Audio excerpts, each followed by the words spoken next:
हेथा का जो कंसेप्शन था वो एक सोच से हुआ था कि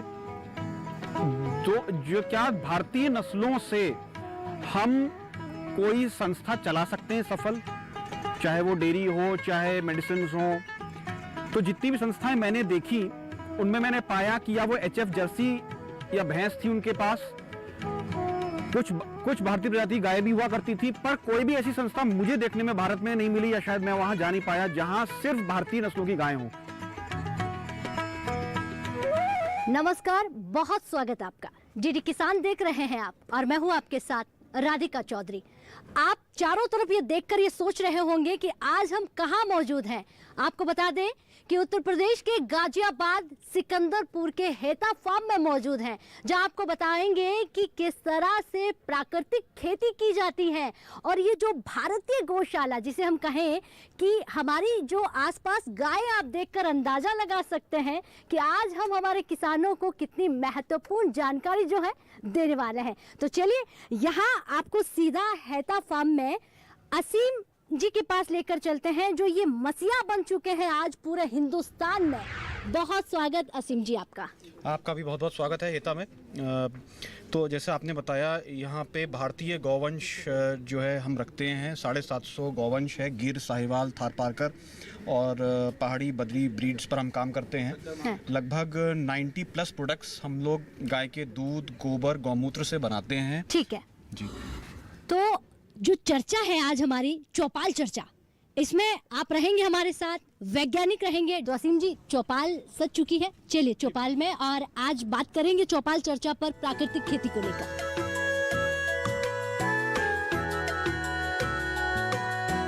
तो हमारी चौपाल जो सज चुकी है, शुरुआत करने वाले हैं। लेकिन आपसे बता दें कि एक सॉफ्टवेयर इंजीनियर, एक अच्छी खासी जॉब, 5 से 7 लाख कमाने वाला आदमी अगर ये आकर घर पर कहे कि अब मुझे काम नहीं करना, अब मुझे गाय पालना है, देसी गाय पालना है, प्राकृतिक खेती पर ध्यान देना है, तो सोचिए ये कितना बड़ा झटका होगा उस परिवार के लिए। समझिए उस अपने आप स्वयं व्यक्ति के लिए जिसने कहा कि लोगों ने ताने बहुत मारे, कहा कि पागल हो गया है, लेकिन कुछ बदलाव करने के लिए और एक मिसाल बनने के लिए पागल बनना जरूरी है। वही पागलपंती आज एक बहुत बड़ी मिसाल जो चौपाल चर्चा में आपको देखने को मिलेगी। तो बात आज प्राकृतिक खेती पर होगी।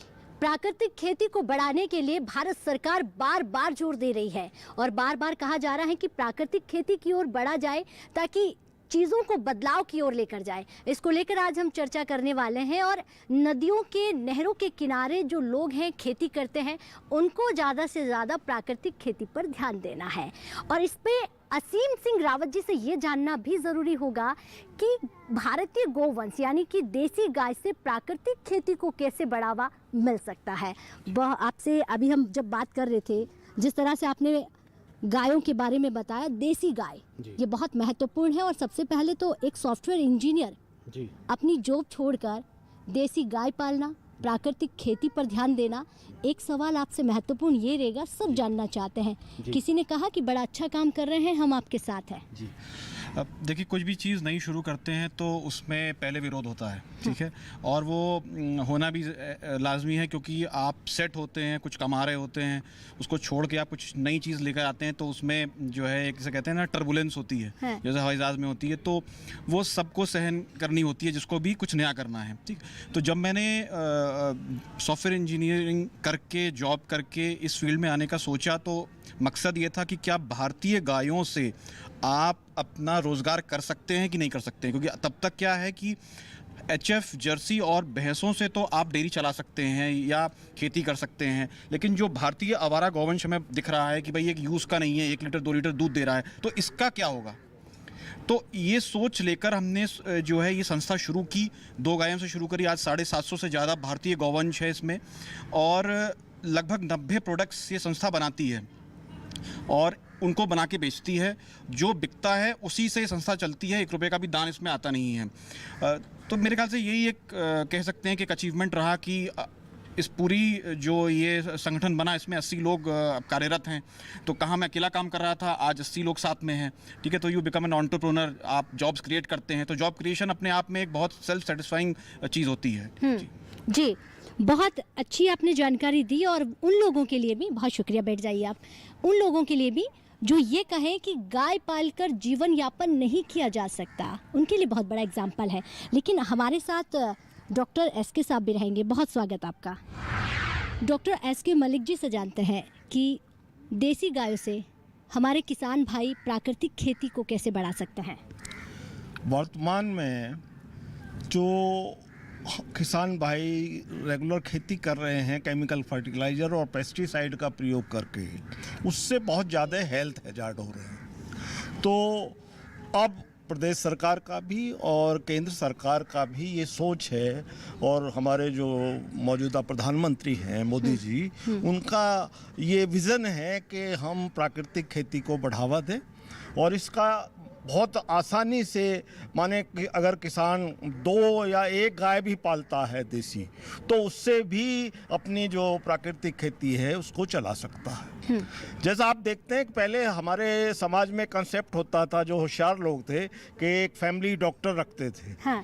अब वो लोगों की सोच, जो फॉरवर्ड लोग हैं, ये आ रही है कि वो अपना फैमिली फार्मर रखते हैं। तो आने वाले समय में नेचुरली जो हम जिस दिशा में बढ़ रहे हैं प्राकृतिक खेती की तरफ, वो हमारे लिए बहुत लाभदायक होगी, और किसान इससे अच्छी आय भी पैदा करेगा, और समाज को स्वास्थ्य के जो हैजार्ड्स हैं, जो तमाम तरह की कैंसर, ये तमाम बीमारियां जो आ रही हैं, उनसे समाज का बचाव भी होगा। जी, बहुत अच्छी जानकारी। समाज में बदलाव तो होगा, लेकिन साथ ही साथ जो बीमारियां हैं वो भी धीरे धीरे खत्म हो जाएगी, और शुद्ध वातावरण तो इसी से बनेगा अगर प्राकृतिक खेती करते हैं, देसी गाय पालते हैं। डॉक्टर लक्ष्मण सिंह जी भी हमारे साथ हैं। बहुत स्वागत आपका। Thank you so much.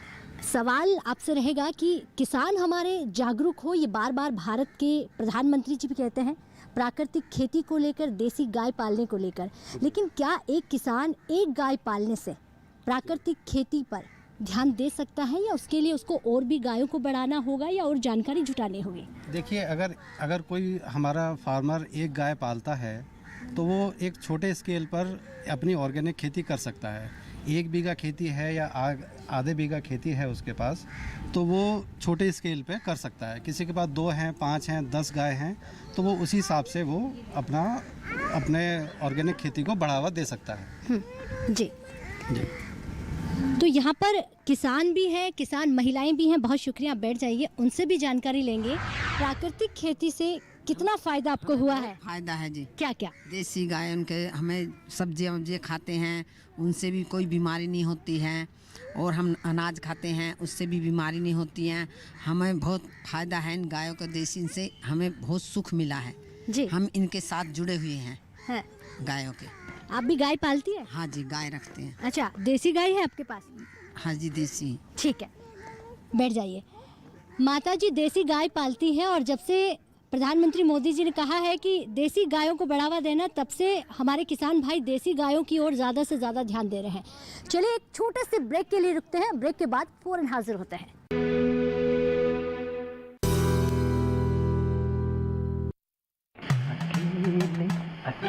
अरे वाह भैया, अकेले अकेले। अरे तू भी ले, पर खाएगा कैसे? मैं ऑर्गेनिक खेती की बात कर रहा रे बेटे। अकेले अकेले खेती कब तक करेगा? मतलब? गांव में 20-25 किसानों का समूह बना के पंजीकरण करवा ले, फिर सरकारी ट्रेनिंग भी मिलेगी और मुफ्त जैविक बीज खाद भी। फिर पीजीएस ऑर्गेनिक की सरकारी मोहर के साथ तेरी उपज आकर्षक पैक में पहुंचेगी बड़े बाजार तक। अच्छा? हाँ। अरे भाई, कहाँ चल दिया? सबको साथ लाने, आमदनी बढ़ाने। तो किसान भाई समझ गए ना? साथ मिलकर ऑर्गेनिक खेती कीजिए, अपनी परंपरा को आगे बढ़ाइए, ज्यादा मुनाफा कमाइए। माटी से प्रेम की परंपरा है परंपरागत खेती।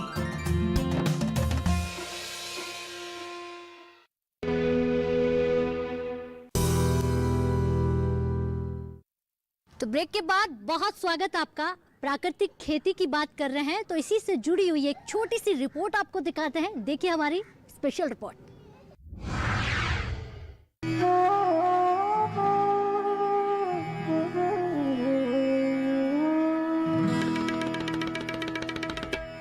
हेथा में देसी गाय के दूध से, गौमूत्र से, गोबर से हम लगभग 90 प्लस प्रोडक्ट्स बनाते हैं और ये लाइसेंस प्रोडक्ट्स हैं। आयुर्वेद से लाइसेंस होता है पंचगव्य आयुर्वेद मेडिसिन का। ये जो पूरी संस्था है इसमें मोर देन 50% एम्प्लॉयज़ फीमेल हैं। पूरा ऑफिस सिर्फ महिलाएं चलाती हैं और इस बात पे हेता को गर्व है कि आसपास के क्षेत्र के जितने भी यहाँ गांव हैं या शहर हैं उनमें से जो एम्प्लॉयमेंट जनरेशन है वो ये संस्था बड़े अच्छे रूप से कर पाई है। जो प्रोडक्ट्स हम बनाते हैं उनमें 3 कैटेगरीज हैं। एक तो दूध से और उससे जो डेरिवेटिव्स हैं, जैसे दूध ही हो गया, दूध के बाद आपका दही हुई, दही, छाछ, मक्खन, घी। उसके बाद घी से आप लड्डू बना सकते हैं, दूध से खोया, खोया से लड्डू बन सकते हैं। तो एक ये पार्ट है जिसमें सिर्फ दूध या दूध से जो डेरिवेटिव्स हैं। अब गौमूत्र पे आ जाते हैं। गौमूत्र से बहुत सारी आप मेडिसिन बनाते हैं। अर्क हैं, गौर्क हैं, डायबिटीज अर्क है। गोबर से खाद हो गई, वर्मी कंपोस्ट हो गया, जीवामृत हो गया। जीवामृत का यूज करके हम हेता नंदीशाला में गेहूं और बाजरा और चावल ये लगातार हर साल उगाते हैं। गोबर का इस्तेमाल होता है और इससे बड़े अच्छे रिजल्ट्स हमें मिलते हैं। स्वास्थ्य के लिए तो ये बहुत बढ़िया है ही है, इसकी डिमांड भी बहुत ज़्यादा है। अब सवाल फिर से चौपाल चर्चा में प्राकृतिक खेती पर। यहाँ पर बुजुर्ग दादाजी भी हमारे साथ मौजूद हैं। बहुत स्वागत। क्या नाम है आपका? प्राकृतिक खेती की बार बार जो जानकारी आपको वैज्ञानिक देते हैं, क्या आप उस जानकारी के जरिए कुछ अपना खेती का भला कर पाए हैं? हाँ, देखो खेती से, ये प्राकृतिक खेती से जो है ना तो हमको यूरिया की जरूरत पड़ती है और ना कि हमें डाई की भी जरूरत नहीं पड़ती हमें, और ना ऐसी कोई बीमारी फसल में भी नहीं लगती है। इसे प्राकृतिक खेती से यही फायदा ज़्यादा है जी। हाँ, चलिए बैठ जाइए, आपसे भी जानेंगे। क्या नाम है आपका? रामपाल जी। रामपाल जी, खड़े हो जाइए। रामपाल जी, आपकी उम्र कितनी है? 72-73 साल। अच्छा, 72 साल हो गया है। तो प्राकृतिक खेती की बात करें तो इससे पहले यानी जो मौजूदा सरकार है बार बार किसानों को अवगत कराती है कि प्राकृतिक खेती की ओर ध्यान दीजिए। क्या पहले भी ये जानकारी आपको मालूम थी कि प्राकृतिक खेती में यूरिया की जरूरत नहीं पड़ती है, तमाम चीजें हैं जो बिना किसी प्रयोग से आप स्वयं प्राकृतिक खेती कर सकते हैं? सही बात है, ये पहले यूरिया की जरूरत पड़ती थी, अब इसकी जरूरत नहीं पड़ती। ऐसे डाई की जरूरत पड़ती थी, पर डाई की जरूरत नहीं पड़ती अब। इससे बड़ा फायदा वैसे। आपको ये जानकारी कहाँ से मिली? बस ये अपना प्रधानमंत्री से, और बड़ा गाय पालते हैं हम गाँवों में भी। हाँ, तो उससे मिला जी। बैठिए। प्रधानमंत्री जी से, वैज्ञानिकों से, डॉक्टरों से इनको ये जानकारी मिली है और इसी जानकारी के जरिए अब हमारे किसान प्राकृतिक खेती करते हैं। देखिए, यूरिया की ज़रूरत नहीं पड़ती है, उसके अलावा डाई की ज़रूरत पड़ती थी, वो भी नहीं पड़ती है। तो बहुत सारी चीज़ों से बचाव भी यहाँ पर होता है। महिलाएं हैं, आप खड़ी होइए। क्या नाम है आपका? अशोक रावत। क्या करते हैं आप? खेती बाड़ी करते हैं? हाँ, थोड़ी खेत में काम करते हैं? हाँ जी। तो फिर आपको मालूम होगा कि प्राकृतिक खेती से जुड़ी हुई बातों को लेकर, क्या गाय पालने से जो गोबर है उस गोबर को आप कहाँ कहाँ उपयोग में लेती हैं? खेत में डालते हैं। हाँ। खेत से उसकी फसल लेते हैं, यूरिया नहीं डालनी पड़ती, डाई नहीं डालनी पड़ती, उसी से मतलब शुद्ध खेती होती है। हाँ। और उसके बाद जो हमारे खेती में जो अनाज उपजता है, आपने वो बदलाव देखा है कि जो गाय के गोबर के बाद में जो अनाज में फर्क? अब एक तो देसी चीज़ें डाल के दूध पियो या वो अनाज खाओ तो उसका फ़ायदा तो होता है। हाँ। बीमारी नहीं होंगी, कम होंगी। हाँ। और जो इंग्लिश खाओगे उतना बीमारी ज़्यादा होंगी जी। तो उससे देसी से ये फ़ायदा तो है। चौपाल चर्चा जब सजती है तो किसानों के जहन में बहुत सारे सवाल भी होते हैं और हर सवाल का जवाब देने के लिए हमारे पास यहाँ पर सफल किसान, वैज्ञानिक और डॉक्टर भी मौजूद होते हैं। क्या नाम है आपका? मोहम्मद तालिब। मोहम्मद जी का भी एक सवाल है। क्या सवाल है आपका? जीवामृत कैसे बनाया जाता? अच्छा, जीवामृत कैसे बनाया जाता है, इसका जवाब जो है असीम रावत जी, सफल किसान हमारे देंगे कि किस तरह से जीवामृत बनाया जाता है। ये सवाल हमारे किसानों का है। तो बहुत अच्छा सवाल, एक बार रिपीट करता हूँ कि जीवामृत क्या है, कैसे बनाया जाता है। जीवामृत बनाते क्यों है? अगर हम नहीं बनाएंगे तो हमें खाद इस्तेमाल करना पड़ेगा। खाद इस्तेमाल करने के लिए आप पिट खोदते हैं, उसमें गोबर रखते हैं, उसको महीने 2 महीने उसमें पड़ा रहता है, ज़्यादा भी, तो काफ़ी दिनों बाद आपको यूज़ करने वाला खाद मिलता है, लेकिन जीवामृत जब आप यूज़ करते हैं तो आप जल्दी अपने जो आपका जो खेत है उसमें आप ये इस्तेमाल किया जा सकता है और ये खाद से बेटर काम करता है। तो जीवामृत में 5 चीज़ें होती हैं। एक देसी गाय का गोबर हुआ, गौमूत्र हुआ, उसके बाद आप गुड़ ले सकते हैं, थोड़ा जैगरी पुराना गुड़ ले सकते हैं, उसके बाद कोई भी पल्सेस दलहन जो होती है तो उसका पिसा हुआ आटा, चाहे वो चना हो, चाहे वो मूंग हो, चाहे कुछ भी हो, और उसके बाद बरगद का पेड़ या नीम के पेड़ के नीचे की थोड़ी सी मिट्टी, इस सबको मिलाते हैं तो बहुत सारे माइक्रोब्स, बहुत से छोटे जो है इसमें जो माइक्रोब्स होते हैं वो मल्टीप्लाई करते हैं फास्ट और वो बहुत अच्छा खाद बनाते हैं, जिसको आप पानी में साथ जब आप पानी लगाएं खेतों में तो उसके साथ बहा सकते हैं, तो वो सब क्रॉप्स में चला जाता है। तो बहुत इजी वे है अपनी क्रॉप्स को न्यूट्रिएंट्स पहुंचाने तक। जी असीम जी, एक सवाल किसानों की तरफ से ये भी बार बार उठता है कि 1 बीघा ज़मीन में कितना जीवामृत जो है दिया जाना चाहिए, कितना उसकी जो क्वांटिटी होनी चाहिए? देखिए, अगर 1 बीघा ज़मीन है तो अगर आप 10 किलो जीवामृत भी बना लेते हैं तो वो सफिशिएंट है एक बार जब आप पानी छोड़ते हैं तो। ठीक है, चलिए बहुत धन्यवाद। अब और भी हमारे यहाँ पर किसान भाई हैं जिनसे सवाल लेंगे। बार बार जब प्राकृतिक खेती की यहाँ पर बात करते हैं तो यहाँ महत्वपूर्ण ये भी हो जाता है कि हमारे किसानों के जहन में जो सवाल है उसका जवाब देने के लिए जो मौजूद है वो भी आपको जवाब देते हैं। क्या नाम है आपका? मेरा नाम विकास शर्मा है। बहुत खूबसूरत, या ये लगता है कि हमारे युवा भी प्राकृतिक खेती से जुड़ना चाहते हैं और जानकारी लेना चाहते हैं, तभी तो चौपाल चर्चा में यहाँ पर युवा भी आपको नज़र आएंगे। क्या सवाल है आपका? युवा हम हैं तो हमारे आगे मतलब फ्यूचर के लिए हम इस जैसे हमारी प्राकृतिक खेती है से हम अपने फ्यूचर को कैसे इम्प्लीमेंट करेंगे, तो मेरा यही सवाल है कि मतलब इसके लिए हमें क्या टिप्स ऐसे यहाँ से प्राप्त हो जाएं जो कि हम आगे के लिए इसे इम्प्लीमेंट कर सकें। हमारे युवा भाई का सवाल, उसका जवाब हम देंगे। चौपाल चर्चा में एक छोटे से ब्रेक के लिए रुकते हैं, ब्रेक के बाद फौरन हाजिर होते हैं और सीधा सवाल का जवाब देते हैं।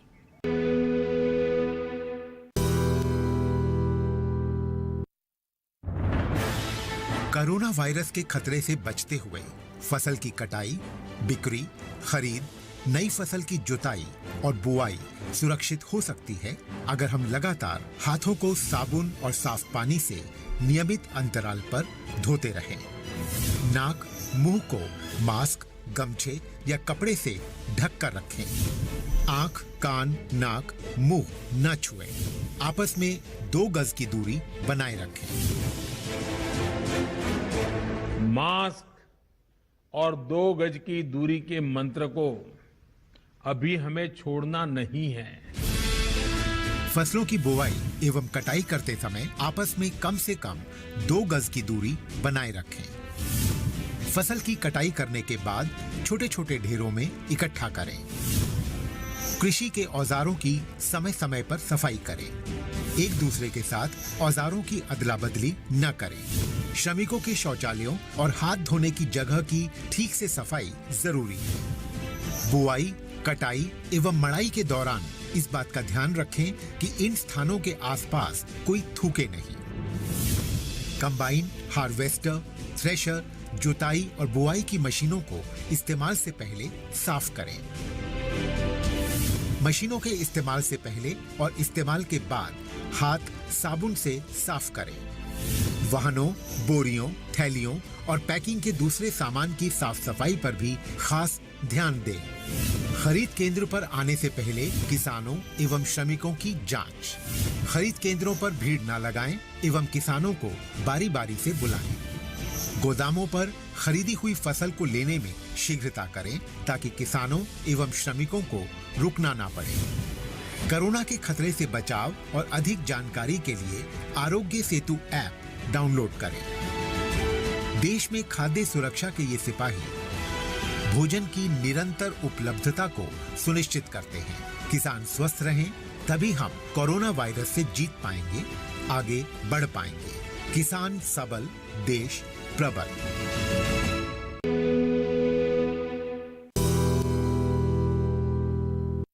ब्रेक के बाद बहुत स्वागत आपका। सीधा सवाल का जवाब सफल किसान से लेते हैं। युवा नौकरी पाना चाहता है, युवा रोजगार चाहता है, प्राकृतिक खेती से हमारा फ्यूचर कैसे ब्राइट हो सकता है? हाँ, तो सवाल बड़ा अच्छा है कि कोई भी व्यक्ति जो है देसी गायों से, मैं से जोड़ देता हूँ कि देसी गायों से क्या क्या मिल सकता है। तो इसमें कई सारी चीज़ें हैं। एक तो ब्रीडिंग है, आप एक गाय पालते हैं, अगर आप अच्छा जो है AI सीमन इस्तेमाल करते हैं तो आपके पास बेटर प्रोजेनी होती है। आपके पास जो भी गाय है उससे बेहतर गायें या बछड़े आपको मिलते हैं जिनको आप आगे यूज़ कर सकते हैं, सेल कर सकते हैं। तो एक वो चीज़ है। दूसरा, आपके अपने स्वास्थ्य के लिए दूध है, आप उसको सेल भी कर सकते हैं अगर आप बढ़ाते जाते हैं। गौमूत्र से, गोबर से कम 90 से ऊपर प्रोडक्ट्स तो संस्था ही बनाती है, तो वो आप आकर सीख सकते हैं हिता में। तो ये 4 ऐसी चीज़ें हैं जो कोई भी कर सकता है अगर वो देसी गायों को पालता है। समय कितना बदल गया है। पहले चौपाल चर्चा में जब पहुंचते थे तो लोग जानकारी जो है वो उनको बहुत कम होती थी। अब युवा हो, हमारे बुजुर्ग किसान हो या फिर हमारी घर पर काम करने वाली महिलाएं हो, इनको भी बहुत अच्छी जानकारी है। ज़रा इनसे जान लेते हैं। ये महिला खेती बाड़ी भी करती है, गाय भी पालती है। क्या नाम है आपका? अनुपा यादव। अनु जी, आज अगर मैं जानकारी आपसे ये लूं कि गाय के गोबर से आपको कितनी जानकारी हो गई है? क्या आज भी उपले बनाती हैं आप या कुछ और भी करती है? मैम जी, अब तो जो उपले भी बनते हैं और खेत में भी जाते हैं। हाँ। 1 साल से उपले बना रहे थे, फिर अब खेतों में भी छिड़काव होती, फसल अच्छी आती है। अनु जी, बहुत शुक्रिया। बैठिए आप। तो हमारी किसान महिलाएं कितनी जागरूक हो गई हैं, आप अनु जी को सुनकर ही समझ गए होंगे कि पहले उपले बनाते थे, अब उन्हीं गोबर से खेती बाड़ी को कितना अच्छा कर सकते हैं। ये जानकारी डीडी किसान हो, हमारी सरकार हो, वैज्ञानिक हो, डॉक्टर वो समय समय पर देते रहते हैं और यही तो हम चाहते हैं, हमारे किसान जागरूक हो। एक किसान भाई यहाँ मुस्कुरा रहे हैं कब से। क्या नाम है आपका? जोनी नाम है जी। जोनी जी का एक सवाल है, वो बार बार चाहते हैं कि सीधा उसका जवाब मिल जाए तो मुझे भी काफ़ी फायदा हो सकता है। क्या सवाल है आपका? सवाल है जी, प्राकृतिक खेती किस तरीके से मतलब चला सकते हैं, बढ़ा सकते हैं उसे, तो जानकारी चाहिए उस बारे में हमें। जी बैठिए आप। आपका सवाल का जवाब जो है हमारे डॉक्टर देंगे कि प्राकृतिक खेती कैसे कर सकते हैं, कैसे उसको बढ़ा सकते हैं और किस तरह से प्राकृतिक खेती से हम जुड़ सकते हैं। तो डॉक्टर SK जी मलिक साहब हमारे साथ हैं। जी बताएं। जैसा कि मेरे भाई जॉनी ने सवाल किया है, तो प्राकृतिक खेती जो एक नया कंसेप्ट लेके सरकार पिछले दिनों से चल रही है और इसमें माननीय प्रधानमंत्री और हमारे जो मौजूदा उत्तर प्रदेश के मुख्यमंत्री योगी जी हैं वो बहुत ही इसको बढ़ावा दे रहे हैं। मैं सरकार में रहते हुए पूर्व में निदेशक पशुपालन विभाग रहा हूं, तो इसकी विस्तृत जानकारी और विभिन्न बैठकों के दौरे होती रहती है। इसमें मैं इनसे बताना चाहूँगा कि प्राकृतिक खेती के लिए कोई रॉकेट साइंस नहीं है, बहुत आसान तरीका है कि ये जो है अपना सिर्फ गाय पालन करें और उसके गोबर से चाहे वर्मी कंपोस्ट बना लें या जीवामृत, घनामृत ये बना लें। ये हमारे इनके जो क्षेत्रीय कृषि विभाग के कार्यकर्ता हैं वो ब्लॉक से और ग्रामीण लेवल पर जाकर पूरा इसका ट्रेनिंग दे रहे हैं और उनसे ट्रेनिंग लेके और इस चीज़ को बढ़ावा दें। ये इसमें बहुत ज़्यादा ज़मीन की ज़रूरत नहीं, हालांकि ये होता है कि लगातार 3 साल तक जब किसान प्राकृतिक खाद से खेती करता है और पेस्टिसाइड वगैरह का प्रयोग नहीं करता तो 3 साल के बाद उसको एक सर्टिफिकेशन मिल जाता है, तब वो अपने प्रोडक्ट ऑर्गेनिक करके मार्केट में बेच सकता है और इस मार्केट में बेचने से उसको बहुत अच्छी कीमत आजकल जो है, चूँकि जो हमारी हेल्थ कॉन्शियस नागरिक हैं वो इस तरफ काफ़ी आगे बढ़ रहे हैं, तो इन प्रोडक्ट्स की अच्छी कीमत किसानों को मिल रही है। तो मैं किसान भाइयों से आपके माध्यम से ये अनुरोध करूँगा कि सभी इस चीज़ में आगे आएँ और जो केमिकल फर्टिलाइज़र है, पेस्टिसाइड है, इसको कतई त्यागते हुए और प्राकृतिक खेती की तरफ आगे बढ़ें। और अगर कहीं भी इसकी शुरुआत की ज़रूरत है तो ट्रेनिंग जो ब्लॉक लेवल पे, इवन जो तहसील लेवल पे, हर लेवल पे कृषि विभाग द्वारा दी जा रही है, उसका प्रॉपर ज्ञान करके प्राप्त करके कार्रवाइयाँ करें। चौपाल चर्चा देख रहे थे जिसमें तमाम वैज्ञानिक, डॉक्टर और सफल किसान ने आज प्राकृतिक खेती से जुड़ी हुई तमाम जानकारी आपको दी। उम्मीद करते हैं कि इस कार्यक्रम से आप बेहद खुश हुए होंगे।